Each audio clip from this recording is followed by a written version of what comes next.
इस वक्त की बड़ी खबर, पीएम की सुरक्षा चूक पर पंजाब सरकार ने अपनी रिपोर्ट भेजी है। पंजाब के मुख्य सचिव ने गृह मंत्रालय को यह रिपोर्ट भेजी है। फिरोजपुर में तैनात पुलिस अफसरों के बयान पर बनी है यह रिपोर्ट। प्रधानमंत्री नरेंद्र मोदी की सुरक्षा में जो चूक हुई, इसको लेकर एक रिपोर्ट पंजाब सरकार की ओर से बनाई गई है और पंजाब के मुख्य सचिव ने केंद्रीय गृह मंत्रालय को यह रिपोर्ट भेजी है।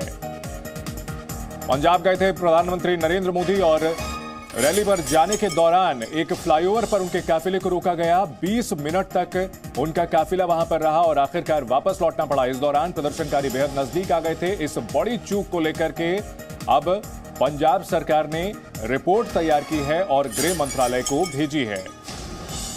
केंद्रीय गृह मंत्रालय ने साफ किया था कि जवाबदेही तय की जाएगी। शुरुआत में हालांकि पंजाब सरकार की ओर से कहा गया कि कोई चूक नहीं हुई है, लेकिन बाद में रिपोर्ट के लिए कमेटी बनाई गई। मामले की जांच हो रही है। इस बीच एक रिपोर्ट भेजी गई है पंजाब सरकार की ओर से।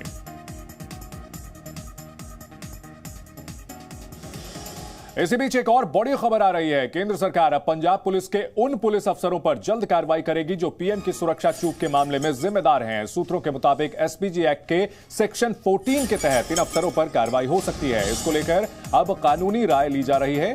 जो भी अफसर दोषी होंगे उनके खिलाफ कार्रवाई की जाएगी। एसपीजी प्रोटेक्टी हैं प्रधानमंत्री नरेंद्र मोदी। एसपीजी की उनकी फर्स्ट लेयर की सुरक्षा करती है, लेकिन बाकी की सुरक्षा की जिम्मेदारी राज्य सरकार की होती है। ट्रैफिक रूट क्लियर कराना, इन तमाम चीजों की जिम्मेदारी राज्य सरकार की होती है। और जिन अफसरों ने एसपीजी को भरोसा दिया था कि रूट क्लियर है, लेकिन इसके बावजूद रूट क्लियर नहीं था, अब उनके खिलाफ नियमों के तहत कार्रवाई की जाएगी। पंजाब पुलिस के उन अफसरों पर एक्शन जल्द लिया जाएगा जो कि पीएम की सुरक्षा में चूक के जिम्मेदार होंगे। प्रधानमंत्री नरेंद्र मोदी की सुरक्षा को लेकर बड़ी चूक का मामला सामने आया। इस मामले में अब जवाबदेह अफसरों के खिलाफ कार्रवाई की जाएगी। इस मामले को लेकर गृह मंत्रालय ने सख्ती दिखाई है। वहीं इस मामले में पीएम की सुरक्षा में चूक पर आज सुप्रीम कोर्ट में भी सुनवाई है। याचिका में गंभीर चूक के दोषियों पर कार्रवाई की मांग की गई है। बुधवार को पंजाब में 20 मिनट तक फंसा रहा था एक फ्लाईओवर पर पीएम का काफिला। इस मामले में सुप्रीम कोर्ट में कल एक याचिका दायर की और आज इस पर सुनवाई होनी है। इस याचिका में कहा गया है कि ये जो गंभीर चूक है, इसके दोषियों पर सख्त कार्रवाई की जाए। तो सुप्रीम कोर्ट में भी सुनवाई होगी प्रधानमंत्री नरेंद्र मोदी की सुरक्षा में चूक से जुड़े इस मामले की। जो भी इसके दोषी हैं, जिन्होंने लापरवाही की या उनसे चूक हुई, इस मामले की पूरी तफ्तीश हो। और सुप्रीम कोर्ट में यह याचिका कल दाखिल की गई थी और इस पर क्या कुछ अपडेट है, आज हम आपको बताते हैं। पीएम की सुरक्षा में चूक पर आज सुप्रीम कोर्ट में सुनवाई है। चीफ जस्टिस की अध्यक्षता वाला जो बेंच है, वो इस पर सुनवाई करेगा। वरिष्ठ वकील मनिंदर सिंह ने यह याचिका दायर की है। याचिका में कहा गया है कि गंभीर चूक के जो दोषी हैं, उन पर कार्रवाई की जाए। याचिका की कॉपी पंजाब सरकार को सौंपने के निर्देश दिए गए हैं। पंजाब के मुख्य सचिव ने गृह मंत्रालय को रिपोर्ट भेजी है। फिरोजपुर में तैनात पुलिस अफसरों के बयान पर बनी रिपोर्ट है। यह आज की अपडेट है। तमाम सुप्रीम कोर्ट में सुनवाई होगी। साथ ही साथ पंजाब सरकार ने रिपोर्ट भेजी है। यह तमाम अपडेट हैं। 2 दिन पहले जो खबर हुई है, उससे जुड़े हुए हमारे साथ रविंद्र कुमार दिल्ली से जुड़ रहे हैं। राजू राज संवाददाता दिल्ली से हैं। सबसे पहले रविंद्र, अगर बात की जाए सुप्रीम कोर्ट में सुनवाई की और उससे पहले पंजाब सरकार की जो रिपोर्ट आई है, इसके बारे में क्या कुछ जानकारी मिल रही है? बिल्कुल, देखिए, जो पंजाब सरकार की तरफ से रिपोर्ट भेजी गई गृह मंत्रालय को, उसमें कहीं ना कहीं बहुत कुछ छिपाने की कोशिश की गई है। और जो जानकारी मिल रही है, हालांकि इसकी अभी रिपोर्ट पर पूरी जानकारी मिलनी बाकी है, लेकिन उसके अनुसार जो हमारे पास जानकारी है, उसके अनुसार कि जो छोटे अधिकारी हैं उन पर ही ठिकरा फोड़ने की कोशिश की गई है। और ये जताने की कोशिश की गई है कि प्रधानमंत्री की सुरक्षा में वैसी लैप्स नहीं है जैसे दिखाने की कोशिश की जा रही है। राजू भी हमारे साथ इस खबर पर बने हुए हैं। राजू, इस रिपोर्ट से जुड़ी हुई क्या अपडेट है आपके पास? देखिए चंदन, बता दूं कि एक कल याचिका दायर की गई थी, एक जनहित याचिका दायर की गई थी।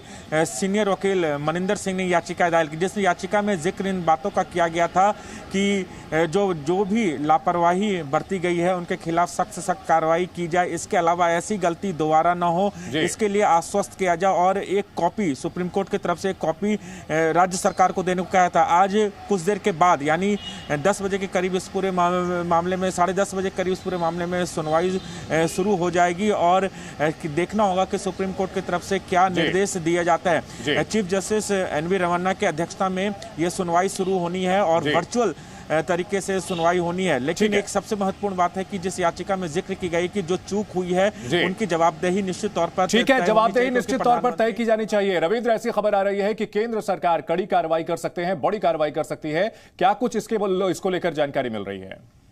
बिल्कुल, देखिए प्रधानमंत्री की जो सुरक्षा में लैप्स हुई है और जो वीडियो और जो तथ्य सबके सामने आए हैं उसके बाद ही रिपोर्ट मांगी थी गृह मंत्रालय ने, और जो जानकारी जिससे बात हुई कि उसमें बहुत कुछ लिपापोती करने की कोशिश की गई है, यानी राज्य सरकार को बचाने की भरपूर कोशिश की गई है चन्नी सरकार को। और ये कहा गया कि ये कुछ अधिकारियों के, पुलिस अधिकारियों की लापरवाही से ऐसा हुआ है, लेकिन मंशा नहीं थी। लेकिन जहां तक कार्रवाई की बात है तो कल ही सरकार ने मंशा जाहिर कर दिया था। आपने देखा कि अनुराग ठाकुर ने कहा था कड़ी और बड़ी कार्रवाई होगी रिपोर्ट आने के बाद। तो अभी सुप्रीम कोर्ट में मामला है, सुप्रीम कोर्ट का क्या निर्णय आता है उसके बाद अगर इस रिपोर्ट से संतुष्टि नहीं होती है तो केंद्र सरकार हो सकता है कि राज्यपाल से भी रिपोर्ट मंगाए और उसके बाद कुछ ऐसा हो जो आगे एक नजीर पेश हो सकता है। जी, अमित भारद्वाज हमारे साथ फिरोजपुर से बने हुए हैं। अमित, यहां पर केंद्र सरकार की ओर से रिपोर्ट मंगा ली गई है, सुप्रीम कोर्ट में भी सुनवाई चल रही है, फिरोजपुर से क्या जानकारी मिल रही है? निश्चित तौर पर पंजाब पुलिस के जो अफसर हैं उनकी जवाबदेही तय करने की कोशिश है अब। देखिए, सूत्रों के हवाले से जो हमें खबर मिली है, जो डिटेल्स हमें उन्होंने दिए, मैं आपको पढ़ के सुना देता हूं कि केंद्र सरकार ने जो रिपोर्ट मांगी थी उस पर जो रिपोर्ट पंजाब सरकार ने दी उसमें क्या क्या लिखा हुआ है मैं आपको बता दूं कि प्रधानमंत्री मामले में जो चूक हुई है इसमें कहा गया है कि सरकार ने देर रात तक रूट क्लियर करवा दिया था। पीएम मोदी के काफिले के दौरान अचानक वहां प्रदर्शनकारी आ गए जिन्होंने रोड जाम कर दिया। इस मामले में किसने लापरवाही बरती इसकी जांच के लिए कमेटी बनाई गई है। लेकिन मैं आपको बता दूं कि जब जी मीडिया नेटवर्क यहाँ पहुंचा था तो रात से लेकर सुबह तक हमने डिटेल इन्वेस्टिगेशन की थी और जिन लोगों ने प्रदर्शन किया था तो उनके वीडियोज हमने सबसे पहले दिखाए थे और जिसमें उन्होंने माना कि हमें पुलिस ने यहाँ रोका। हमारा एक्सक्लूसिव इंटरव्यू है उस क्रांतिकारी जो बीकेयू क्रांतिकारी है उसके सदस्यों से हमारा एक्सक्लूसिव इंटरव्यू है जिसमें उन्होंने माना कि पुलिस ने हमें यहाँ रोक लिया था। हम तो डीसी ऑफिस प्रदर्शन करने जा रहे थे और डीसी ऑफिस और रैली ग्राउंड की दूरी बहुत ज्यादा है। मैं आपको बता दूं एमएचए की टीम यहाँ पहुंच चुकी है और वो मीटिंग कर रही है अधिकारियों के साथ। ये हमारे सूत्र बता रहे हैं कि एमएचए की टीम पहुंच चुकी है और एक चीज बड़ी महत्वपूर्ण है जो हमने उस दिन ही बोला था कि अधिकारियों पर गाज गिरेगी और वो गाज हो सकता है कि जल्द गिर जाए और दूसरा जो प्रदर्शनकारी थे उन पर भी मामला दर्ज कर लिया गया, ऐसा सूत्र बता रहे हैं। फिरोजपुर से बड़ी कार्रवाई है कि सूत्र बता रहे हैं कि मामला दर्ज कर लिया गया प्रदर्शनकारियों के खिलाफ।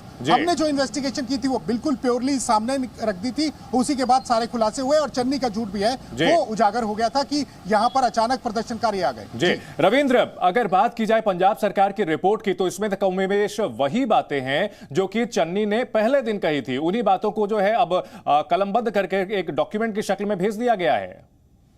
बिल्कुल, देखिए जब राज्य के मुख्यमंत्री अपने अधिकारियों के बचाव कर रहे हों, अपनी सरकार का बचाव कर रहे हैं तो जो रिपोर्ट आएगी उसी आधार पर होगी, वही बेसिस होगी। और बीजेपी आपने देखा पिछले 2 दिन से आरोप लगा रही है कि ये किसी साजिश का हिस्सा था और बड़े लोगों के इशारे पर चन्नी सरकार ऐसा कर रही है। उस रिपोर्ट पर जाहिर तौर पर है केंद्र सरकार उसे खारिज करेगी, एमएचए उसको खारिज करेगी, जैसा अमित भारद्वाज बता रहे हैं कि प्रदर्शनकारियों पर कोई कार्रवाई हो जाए, छोटे मोटे अधिकारियों पर कोई कार्रवाई हो। लेकिन सवाल वही है कि पीएम को बीच सड़क पर ऐसे जगह ले जाया गया जहां पर से आप सुरक्षा को लेकर भारी लापरवाही और चूक हुई। बिल्कुल, ये बड़ा सवाल है और इस सवाल का जवाब पूरा देश जानना चाहता है और जी मीडिया इससे जुड़े तमाम खबरें जो हैं वो लाता रहेगा, सवालों को उठाता रहेगा। आप तीनों का शुक्रिया हमारे साथ चर्चा में जुड़ने के लिए। प्रधानमंत्री मोदी के पंजाब दौरे को लेकर पंजाब पुलिस प्रशासन को लगातार आगाह किया गया। ये बताया गया कि पीएम बारिश की संभावना की वजह से सड़क मार्ग से आ सकते हैं, ऐसे में वैकल्पिक रूट एडवांस में तैयार रखें। लेकिन इसके बावजूद पीएम मोदी की सुरक्षा को गंभीरता से नहीं लिया गया और पीएम मोदी का काफिला फिरोजपुर में फ्लाईओवर पर 20 मिनट तक खतरों के बीच फंसा रहा।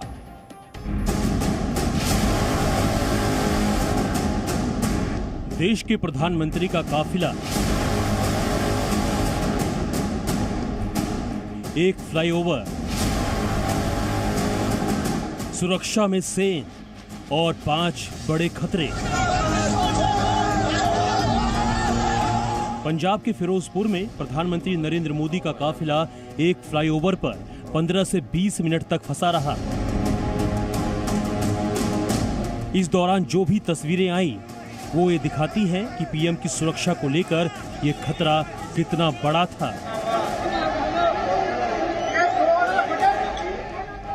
पीएम की कार फ्लाईओवर पर 20 मिनट तक खड़ी थी क्योंकि प्रदर्शनकारियों ने रास्ता ब्लॉक कर दिया था।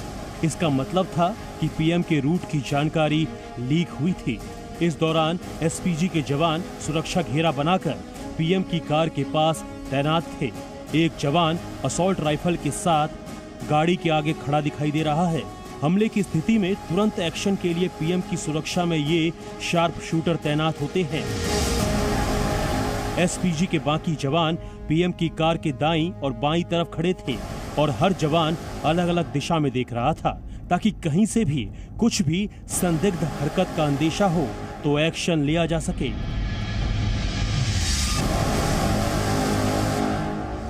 पीएम को फिरोजपुर में हुसैनी वाला शहीद स्मारक पहुंचना था, जो इस जगह से महज 30 से 40 किलोमीटर की दूरी पर था, लेकिन उससे पहले ही एक फ्लाईओवर पर पीएम का काफिला फंस गया। ये 20 मिनट किसी के नापाक मंसूबों को अंजाम देने के लिए काफी होते, क्योंकि जिस जगह प्रधानमंत्री का काफिला फंसा वो एक संवेदनशील इलाका था। बॉर्डर से बेहद करीब होने के साथ साथ उस रूट पर आम लोगों की भी पहुंच थी।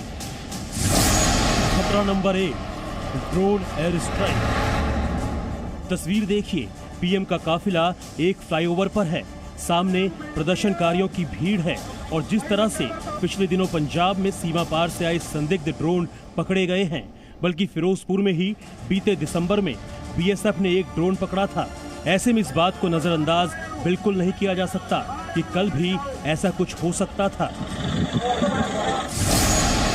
दूसरा खतरा, आत्मघाती हमला। फ्लाईओवर पर पीएम के काफिले के सामने कुछ ही मीटर की दूरी पर प्रदर्शनकारियों की भीड़ थी, जिनमें कई लोगों के पास लाठी डंडे भी थे और हथियारों के बारे में भी कुछ नहीं कहा जा सकता। साथ ही वहां बस और कई गाड़ियां भी मौजूद थी। भीड़ में कोई भी घुस सकता था। इस स्थिति का फायदा उठाना किसी भी आत्मघाती या आतंकी के लिए बेहद आसान होता। पीएम की सुरक्षा में सेंध से तीसरा खतरा था स्नाइपर शूट का। फ्लाईओवर पर फंसे पीएम मोदी के काफिले की कई तस्वीरें आई, जिनमें कई वीडियो ऐसे भी थे जो आसपास के घरों से बनाए गए थे, जैसे कि ये। कई तस्वीरें ऐसी थी जो उसी रूट पर मौजूद आम लोगों की गाड़ियों से ली गई। इस वीडियो को देखकर आप समझ सकते हैं कि उन 20 मिनट के दौरान किसी भी तरह का हमला कितना आसान था। ये बताता है कि पीएम के काफिले को आसानी से टारगेट किया जा सकता था। इस दौरान स्नाइपर शूट भी हो सकता था। खतरा नंबर 4, बम धमाका। पीएम की सुरक्षा में चूक होने से कई खतरे खड़े हो गए। उन्हीं में से एक खतरा पैदा हुआ, वो था पुल के नीचे बम ब्लास्ट का खतरा। क्योंकि किसी भी अनहोनी के होने के लिए 20 मिनट काफी थे। खतरा नंबर 5, साजिश का फ्लाईओवर। इस फ्लाईओवर पर एक खास खतरा और मंडरा रहा था जब 20 मिनट तक पुल पर पीएम का काफिला फंसा रहा, क्योंकि आसपास कोई वैकल्पिक व्यवस्था नहीं थी जहां से पीएम की गाड़ी सुरक्षित निकल सकती थी। ऐसे में यहां नापाक इरादा रखने वाले किसी भी साजिश को अंजाम दे सकते थे। ऐसे हालात में पीएम का काफिला न दाएं मुड़ सकता था न बाएं। इसीलिए एसपीजी के जवानों को पीएम का ऐसा सुरक्षा घेरा बनाना पड़ा जो आमतौर पर आपने कभी भी नहीं देखा होगा। इस खतरे का अंदाजा पहले से था, इसलिए पंजाब के ही एडीजीपी ने 2, 3 और 4 जनवरी को इस संबंध में पुलिस विभाग और आला अधिकारियों को विस्तार से लिखा था, ताकि वैकल्पिक व्यवस्था तैयार रहे, साथ ही किसी आकस्मिक स्थिति से भी निपटा जा सके। फिर भी ये 20 मिनट किसी अनहोनी को बुलावा दे सकते थे, क्योंकि ये खतरे 1-2 नहीं, कई सारे थे। फिरोजपुर से अनमोल गुलाटी, अमित भारद्वाज के साथ bureau report, ji media. Presenting B News app, available on Google Play and App Store. Download it now.